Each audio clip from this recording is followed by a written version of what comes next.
विद्या सरल अध्ययनमाला भारत की स्थापत्य कला का इतिहास। एमए थर्ड सेमेस्टर में फोर्थ पेपर की कौन सी यूनिट होगी? ये हमारी है 11th यूनिट, जिसमें हम दक्षिण भारतीय क्षेत्रीय मंदिर स्थापत्य कला को पढ़ेंगे। इसमें चालुक्य, पल्लव, चोल, पांड्य एवं होयसाल वंश के स्थापत्य कंप्लीट करेंगे।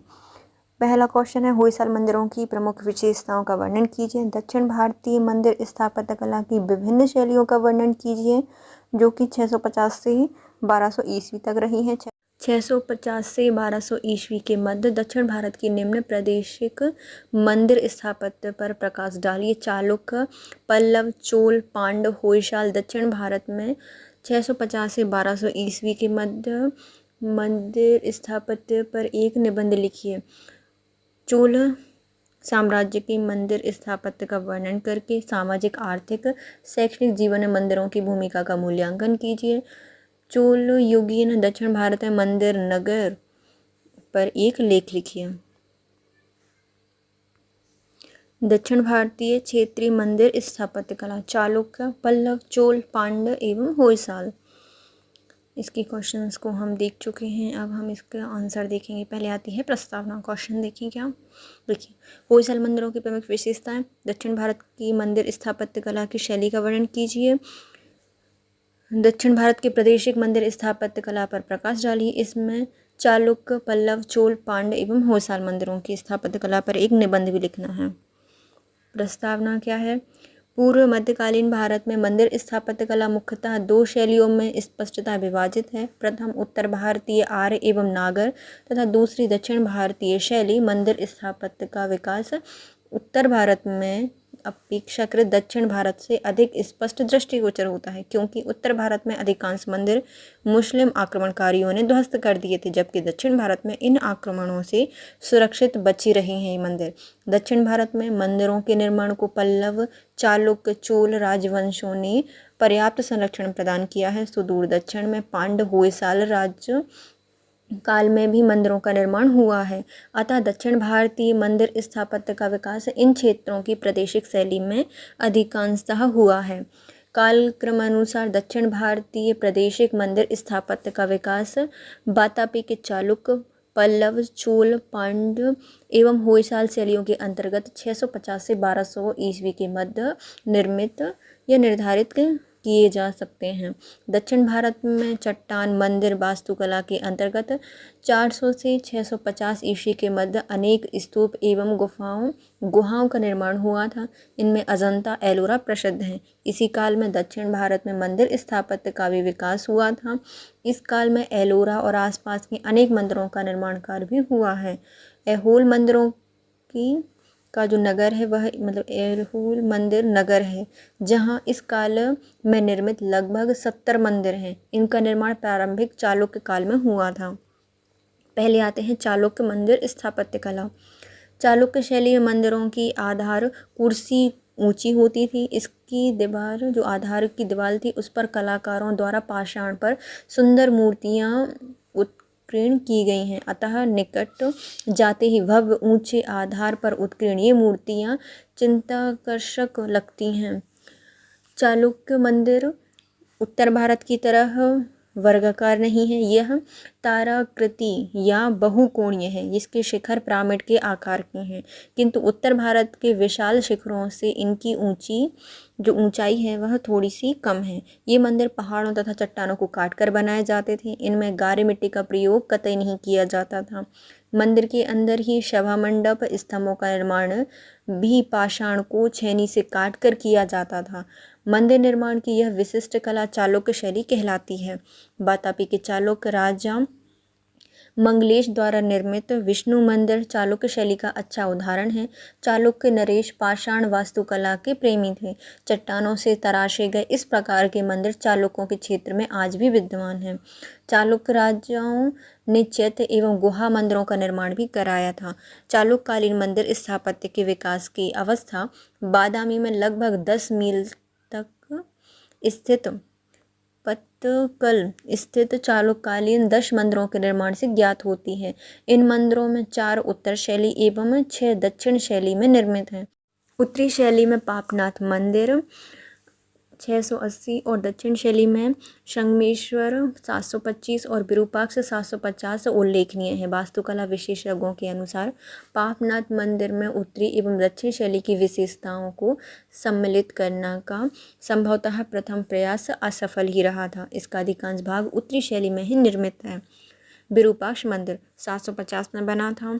चालुक्य नरेश विक्रमादित्य द्वितीय की रानी द्वारा विरूपाक्ष मंदिर निर्माण हेतु कांचीपुरम से कारीगर लाए गए थे, अतः अभिकल्प डिजाइन की दृष्टि से यह दक्षिण शैली का सुंदर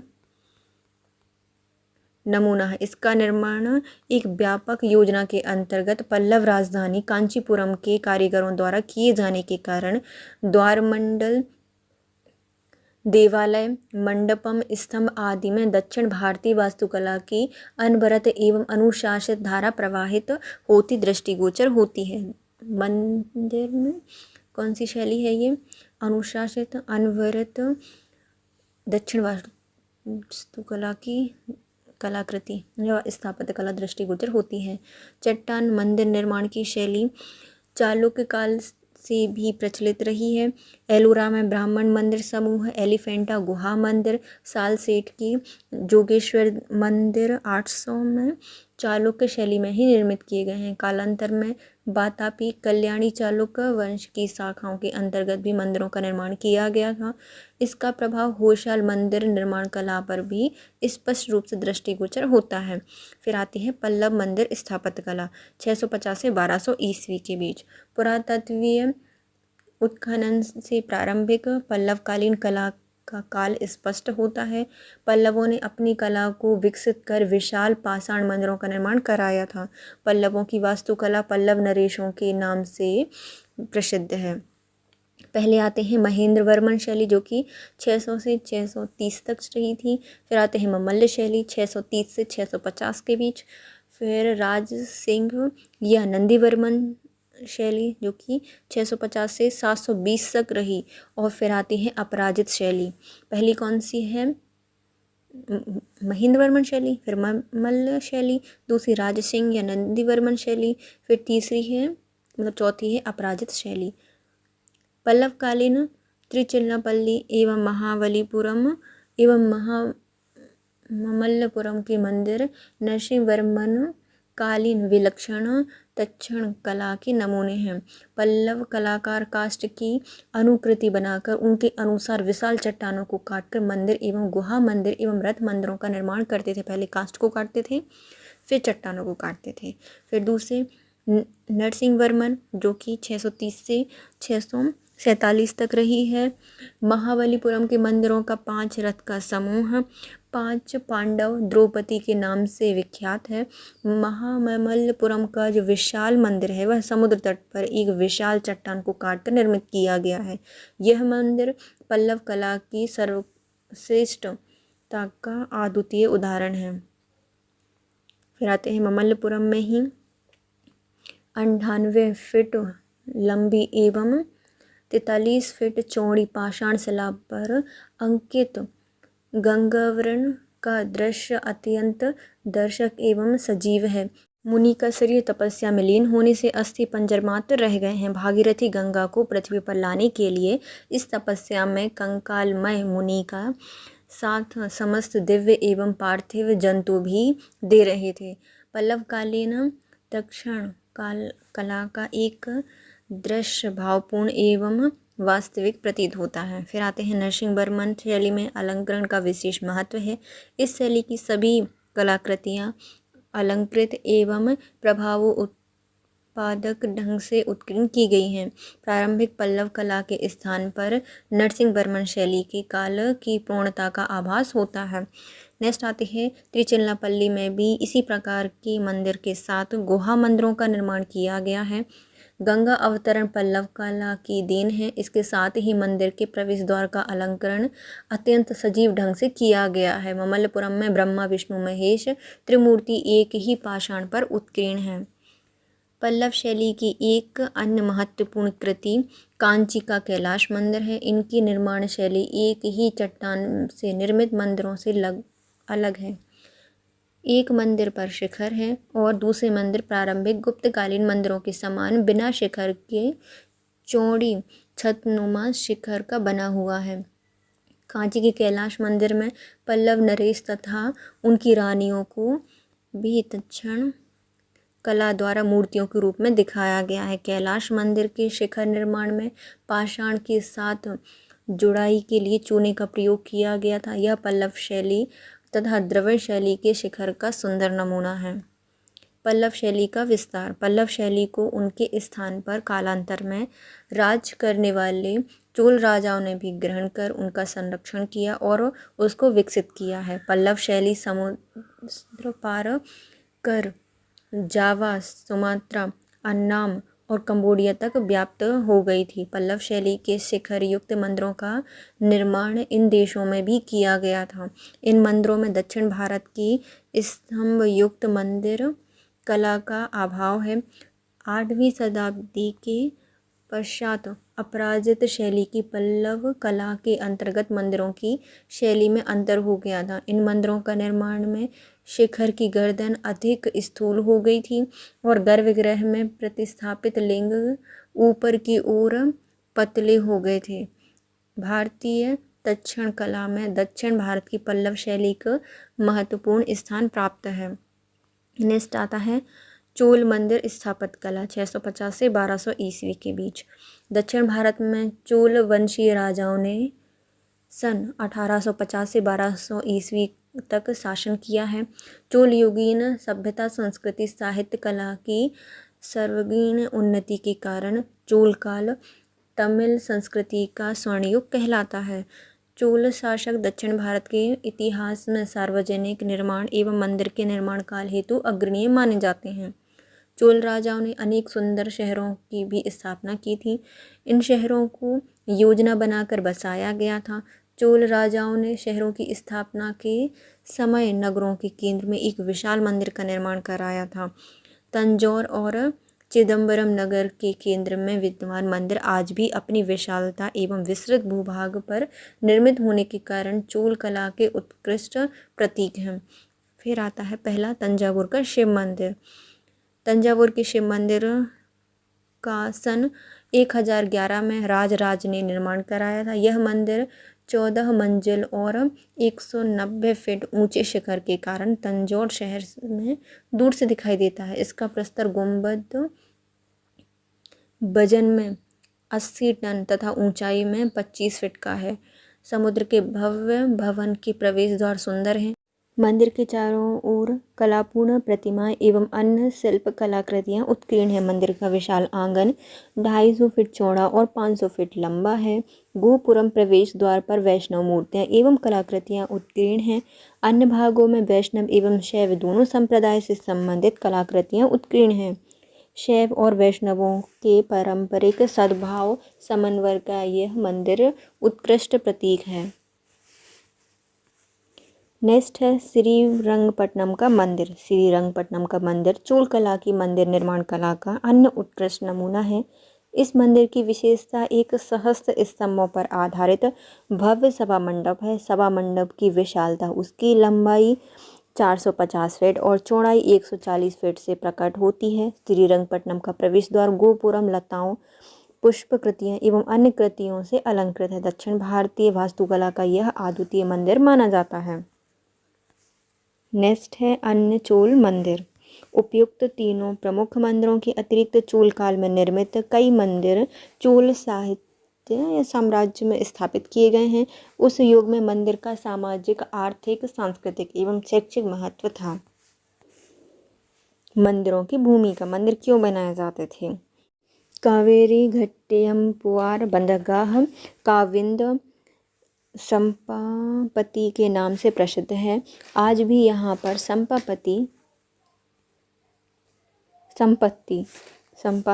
संपाति नामक मंदिर सुरक्षित है। यह मंदिर ग्राम देवता का माना जाता है। उस स्थान की खुदाई से ज्ञात होता है कि इस शहर में 2 भाग थे, पहला आवासीय क्षेत्र और दूसरा तटीय प्रदेश। मंदिर के निकट उत्खनन से शहयुक्त चुंगी घर, भंडार गृह, गोदाम, सार्वजनिक सभा स्थल, स्नानागार युक्त विश्राम गृह आदि मिले हैं। इससे ज्ञात होता है कि चोल काल के मंदिर चोलकालीन समाज के केंद्र बिंदु थे। चोलकालीन मंदिर एक संस्था का कार्य करता था। ये मंदिर कालांतर में परवर्ती चोल काल में समाज के सार्वजनिक जीवन के केंद्र बिंदु बन गए थे। यहाँ आराधना पूजा के अतिरिक्त सामाजिक सामूहिक मनोरंजन गोष्ठी होती थी। यहाँ कथा नाटक धार्मिक कृत्य एवं भजन के प्रमुख स्थल थे। पांड एवं होयसाल मंदिर स्थापत्य कला 650 से 1200 ईस्वी के बीच में। सुदूर दक्षिण में तिरुनेलवेली एवं मैसूर भूभाग पर पांड राजवंश का राज 13वीं शताब्दी तक रहा है। मैसूर क्षेत्र में ही द्वार समुद्र के होयसाल वंश का उदय 12वीं शताब्दी में हो गया था। इन दोनों राजवंशों के शासनकाल में कई प्रसिद्ध मंदिरों का निर्माण किया गया था। पहले आते हैं पांड मंदिर स्थापत्य कला, जो कि 1100 से 1200 ईस्वी में रही है। पांड राजाओं के शासनकाल में निर्मित मंदिरों में मध्यवर्ती देवस्थान की अपेक्षा बाह्य भाग की साज सज्जा पर अधिक ध्यान दिया जाता था।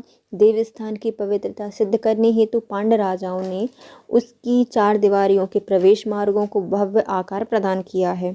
प्रवेश मार्गों को विविध आकार प्रकार की विशाल मीनारों से युक्त तोरण द्वारों से परिणित गोपुरों का समावेश कर दिया गया है। गोपुरों का शिल्पकला पुष्पों की उत्कीर्णता से भव्य बन गई है। पांड्यकाल में निर्मित मंदिर स्थापत्य कला के स्तंभ को भी नया रूप प्रदान किया गया है। पांड मंदिर निर्माण काल में बाह्य मंडपों गोपुरमों के निर्माण द्वारा प्राचीन मंदिरों का भी अलंकरण किया गया था। चोल शैली में निर्मित प्राचीन मंदिरों को इस नवीन विधि के द्वारा आकर्षक बनाया गया था। श्रीरंग द्वीप पर स्थित चोलकालीन जम्बुकेश्वर मंदिर में पांड्यकालीन गोपुरम का निर्माण इसका उदाहरण है। इस मंदिर में चोलकालीन विशेषताओं के विद्वान रहते हुए सुंदर पांड गोपुरम चिदम्बरम मंदिर का पूर्वी गोपुरम पांड्य शैली का प्रतिनिधित्व करता है। पांड्यकालीन गोपुर एवं प्रवेश द्वार के निर्माण से पूर्वकालीन चोल मंदिरों का स्वरूप श्रृंगारिक विस्तार के कारण अधिक आकर्षक एवं सुरुचिपूर्ण बन गया है। पांड्य राजकाल में नवीन मंदिरों का निर्माण कम ही हुआ था, किंतु प्राचीन चोलकालीन मंदिरों में पांड मंदिर स्थापत्य कला के विशिष्ट गोपुरम एवं प्रवेश द्वार के निर्माण से उन राज्यों में स्थित मंदिरों का आकर्षण बढ़ गया था। पूर्व निर्मित मंदिरों को गोपुरम एवं प्रवेश द्वार का निर्माण कराकर अलंकृत करने का कार्य प्रमुखतः उत्तरकालीन पांड नरेश सुंदर पांड प्रथम एवं सुंदर पांड द्वितीय 12वीं सदी के शासनकाल में किया था। इन मंदिरों की भव्यता एवं धन एकत्रित के कारण ही कालांतर में मलिक काफूर ने आक्रमण करके इसको क्षतिग्रस्त करके लूट लिया था। होयसाल मंदिर स्थापत्य कला 12वीं शताब्दी के प्रारंभ में विट्ठिग विष्णुवर्धन सन 1110 से 1140 में मैसूर क्षेत्र में होयसाल राजवंश की स्थापना की थी। इसकी राजधानी द्वार समुद्र एलेवेयू थी। होयसाल मंदिर स्थापत्य कला कल्याणी के चालुक्य राजाओं द्वारा निर्मित मंदिरों की स्थापत्य कला का विकसित एवं परिपक्व रूप था।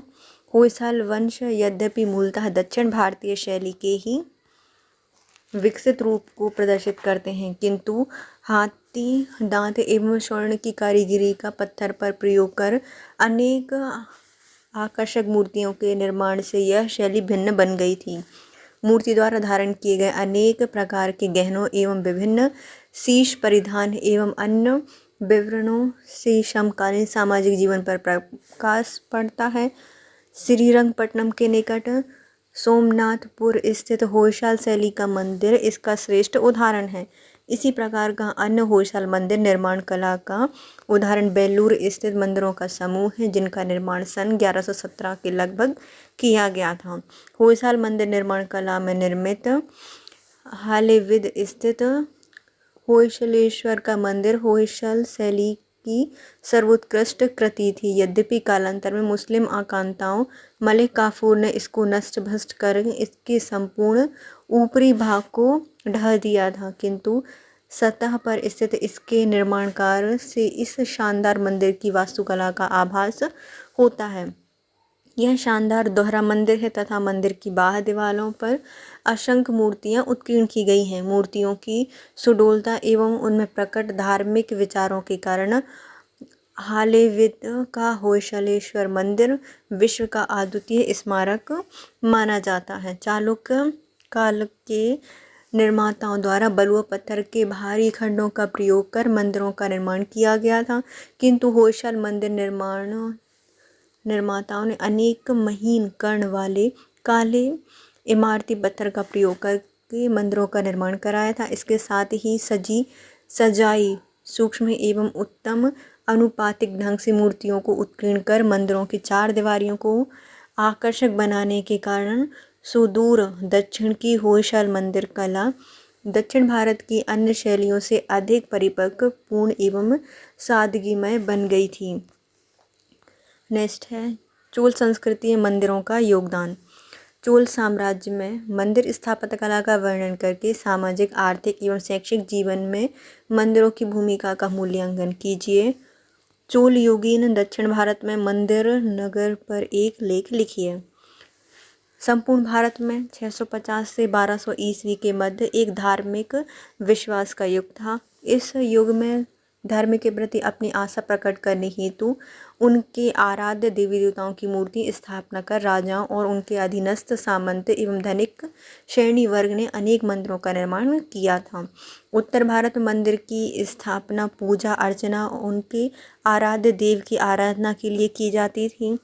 दक्षिण भारत में भी धर्म को प्रधानता प्रदान कर द्रविड़ शैली के मंदिरों की स्थापना चालुक्य, पल्लव, चोल वंशी नरेशों द्वारा किए गए हैं। दक्षिण भारत में चालुक्य पल्लव वंश के पश्चात 10वीं से 12वीं सदी तक चोल वंश का विशाल साम्राज्य स्थापित हो गया था। इस वंश के प्रमुख नरेश रामराज प्रथम, जो कि 9085 से 1014 तक रहे हैं, राजेंद्र प्रथम जो कि 1014 से 1044 तक, और इनके उत्तराधिकारियों ने अनेक नगर राजधानियां स्थापित की थी। रामराज प्रथम ने तंजौर में राजराजेश्वर का विशाल मंदिर निर्मित कराया था। अपनी विजय गाथाओं को दीवारों पर उत्कीर्ण किया था। इस मंदिर में राजराज एवं महाराज की सुंदर मूर्तियां आज भी प्रतिष्ठित हैं। राजेंद्र चोल एक महान विजेता सम्राट था। उसने श्रीलंका, जावा, सुमात्रा, मलया क्षेत्र में चोल ध्वज को फहराया था। बिहार, बंगाल की विजय करके इसने गंगैकोंड उपाधि धारण की थी। इस विजय की स्मृति को चिरस्थायी बनाने हेतु राजेंद्र चोल ने गंगैकोंडपुरम नगर की स्थापना करके अनेक मंदिरों का निर्माण भी कराया था। चोल राजाओं द्वारा राजा की प्रतिष्ठा में वृद्धि के लिए अनेक मंदिरों का निर्माण करके उनके नाम स्वयं के नाम पर रखे थे। गर्भगृह में अपने आराध्य देव की प्रतिष्ठा के साथ ही पार्श्व भाग में चोल राजवंशों की मूर्ति स्थापित की जाती थी। इसका उदाहरण राजेंद्र मंदिर में देखने को मिलता है। चोल संस्कृति में मंदिरों की एक विशिष्ट भूमिका रहती थी, अतः उत्तर भारत के समान मंदिर एक आराध्य स्थल मात्र नहीं थे, वरन एक संस्था का काम करते थे। यही कारण है कि दक्षिण भारत में चोल राजाओं द्वारा स्थापित नगर मंदिर नगर में परिणत हो गए थे। चोल युगीन मंदिर स्थापत्य कला। चोल राजाओं ने अनेक सुंदर शहरों की स्थापना की है। इन शहरों को योजना बनाकर बसाया गया था। चोल राजाओं ने शहर की स्थापना के समय नगरों के केंद्र में एक विशाल मंदिर का निर्माण कराया था। तंजौर चिदम्बरमपुरम शहर के केंद्र में विद्वान मंदिर आज भी अपनी विशालता एवं विस्तृत भूभाग पर निर्मित होने के कारण चोल काल के उत्कृष्ट प्रतीक माने जाते हैं। पहले आते हैं तंजौर का बृहदीश्वर शिव मंदिर। तंजौर के शिव मंदिर का सन 1010 में राज ने निर्माण करवाया था। यह मंदिर 14 मंजिल एवं 190 फीट ऊंचे शिखर के कारण तंजौर शहर में दूर से दिखाई देता है। इसका प्रस्तर गुंबद वजन में 80 टन और ऊंचाई में 25 फुट है। मंदिर के भव्य भवन के प्रवेश द्वार सुंदर हैं। मंदिर के चारों ओर कलापूर्ण प्रतिमाएं एवं अन्य शिल्प कलाकृतियां उत्कीर्ण हैं। मंदिर का विशाल आंगन 250 फीट चौड़ा एवं 500 फीट लंबा है। गोपुरम प्रवेश द्वार पर वैष्णव मूर्तियां एवं कलाकृतियां उत्कीर्ण हैं। अन्य भागों में शैव वैष्णव दोनों संप्रदाय से संबंधित कलाकृतियां उत्कीर्ण की गई हैं।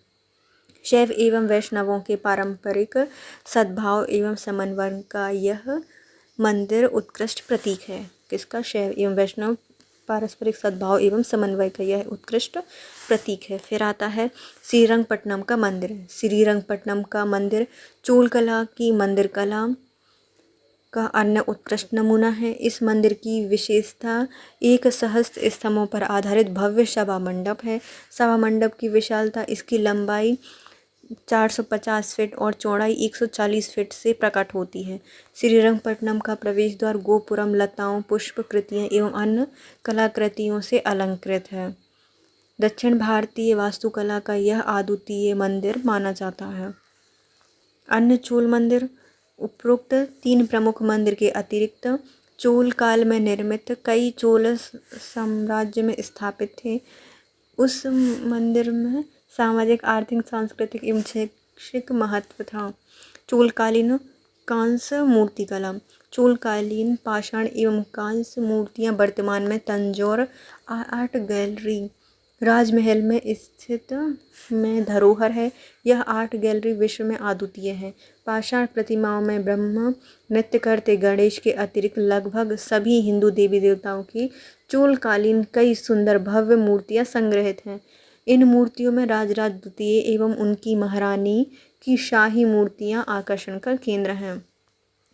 चोल युग की कांस्य मूर्तियां, नटराज, शिव एवं हिंदू देवी देवताओं की प्रतिमाएं विश्व में हिंदू देवी देवताओं की सर्वोत्कृष्ट कृतियां स्वीकार की गई हैं। चोलकालीन कला की विशिष्टता। पहला आता है अलंकृत विशाल मंदिर एवं भवन। द्रविड़ वास्तुकला का चोल वास्तुकला में परिवर्तन। गोपुरम प्रवेश द्वार का आकर्षक अलंकरण एवं उनकी ऊंचाई मंदिरों से अधिक होना। चतुर्दिक प्रतिमा की पाषाण वेष्टनियां एवं जलाशय। फर्ग्यूसन ने चोल मंदिरों की विशालता एवं पाषाण कला से प्रभावित होकर चोल कलाकारों की कल्पना को दानव कल्पना की पूर्णतः जौहरियों के समान की है। कहा है, क्या कहा है ना? दानव कल्पना की पूर्णता जौहरियों के समान। चोल संस्कृति में मंदिरों की भूमिका। कावेरीतुघट्टम संगमकालीन चोलों की राजधानी में से एक थी। कावेरीतुघट्टम फुहार बंदरगाह, काकिंद एवं संपापति के नाम से प्रसिद्ध है। आज भी यहाँ संपापति नामक मंदिर सुरक्षित है। यह मंदिर ग्राम देवता का माना जाता है। इस स्थान की खुदाई से ज्ञात होता है कि इस मंदिर के 2 भाग थे, आवासीय क्षेत्र और तटीय प्रदेश। मंदिर के निकट उत्खनन से संयुक्त चुंगी घर, भंडार गृह, गोदाम, सार्वजनिक सभा स्थल, स्नानगार युक्त विश्रामालय आदि मिलते हैं। इससे ज्ञात होता है कि चोलकालीन मंदिर चोलकालीन समाज के केंद्र बिंदु थे। चोलकालीन मंदिर एक संस्था का काम करते थे। ये मंदिर कालांतर में परवर्ती चोल काल में समाज में सामाजिक जीवन में केंद्र बिंदु बन गए थे। यहाँ आराधना पूजा के अतिरिक्त सामाजिक सामूहिक मनोरंजन एवं गोष्ठियाँ होती हैं। यहाँ कथा, नाटक, धार्मिक कृत्य एवं भजन के प्रमुख स्थल थे। मंदिर पाठशाला। शिक्षा के क्षेत्र में इन मंदिरों ने मंदिर पाठशाला के रूप में अहम भूमिका निभाई है। प्रत्येक चोल मंदिर में एक पाठशाला होती थी। इन पाठशालाओं में प्रारंभ से लेकर उच्च शिक्षा तक शैक्षणिक व्यवस्था निःशुल्क दी जाती थी। मंदिर विद्यालय में अनुदान के लिए प्राप्त अभिलेखों से ज्ञात होता है कि विद्यार्थियों को रहने, भोजन एवं शिक्षा के लिए दानी व्यक्तियों द्वारा विपुल धनराशि एवं ग्राम दान स्वरूप प्रदान किया जाता था। चोलकालीन दक्षिण का प्रसिद्ध इडाईरम मंदिर एक महाविद्यालय के समान था। यहाँ लगभग 350 छात्र निःशुल्क विद्या प्राप्त करते थे। शिक्षा के लिए 10 शाखाएं बनी होती थीं, अर्थात 10 विषयों की शिक्षा प्रदान की जाती थी। अतः चोलकाल मंदिर मात्र पूजा या उपासना का स्थल नहीं थे। इनमें विशाल प्रांगण एवं सभा मंडप एवं निकट स्थित अन्य भवनों को मिलाकर एक सामुदायिक संस्थान के समान थे। यहाँ धार्मिक, सामाजिक, आर्थिक एवं सांस्कृतिक, शैक्षिक कार्य आयोजित किए जाते थे। ग्राम की स्वायत्तता के केंद्र बिंदु यह मंदिर ही थे। यही कारण है कि अधिकांश चोलकालीन मंदिर शहर गांव के मध्य स्थित होते थे। रूस की वर्तमान शिक्षा व्यवस्था में गांव का सर्वोत्कृष्ट, स्वच्छ एवं उद्यानों से घिरा भवन पाठशाला का ही होता है। वर्तमान में रूसी ग्राम पाठशाला भवन के समान शायद संसार के बहुत कम देशों में ग्रामीण व्यवस्था होगी, किंतु चोलकालीन मंदिर पाठशालाएं उस समय की एक वास्तविकता थी। वर्तमान भारत में गांव की जीर्ण शीर्ण टूटी इमारतों को देखकर पाठशाला का आभास होता है। अपने अतीत की संस्कृति की पुनरावृत्ति कर ग्रामीण शाला भवन की उत्कृष्टता देश के लिए एक दिव्य स्वप्न मात्र है। चोलकालीन मंदिर सामाजिक एवं सांस्कृतिक गतिविधियों के केंद्र। विद्वान नीलकंठ शास्त्री ने लिखा है कि चोलकालीन भारतीय मंदिरों के जोड़ों की संस्थाएं मानव इतिहास में स्वप्निल हैं। मंदिरों के स्वामित्व में भूभाग होते थे, उनके अधीनता में कर्मचारी होते थे। ये बैंक, शिक्षालय, चिकित्सालय एवं रंगशाला का कार्य करते थे। ये एक केंद्र स्थान के रूप में होते थे जहाँ सभ्य जीवन की कलाओं का सर्वोत्तम रूप एकत्रित किया जाता था। चोलकालीन मंदिर स्थापत्य कला एवं मूर्तियों के निर्माण से लेकर अनेक कलाकारों को उनकी कुशलता दिखाने के लिए ही जीवनोपार्जन का अवसर प्राप्त होता था। धातुकारों और स्वर्णकारों को भी इस कार्य में धन कमाने का अवसर प्राप्त होता था। अभिलेखों से ज्ञात होता है कि चोल राजा मंदिर निर्माण के साथ ही एक सांस्कृतिक सामाजिक केंद्र के रूप में इसके विकास के लिए धन देते थे। मंदिरों की आय व्यय पर शासकीय देखरेख थी। ये मंदिर समाज में सांस्कृतिक केंद्र थे। इसके साथ आज का वीडियो होता है complete. If you like my video please share, subscribe and comment. Thank you so much guys, have a nice day.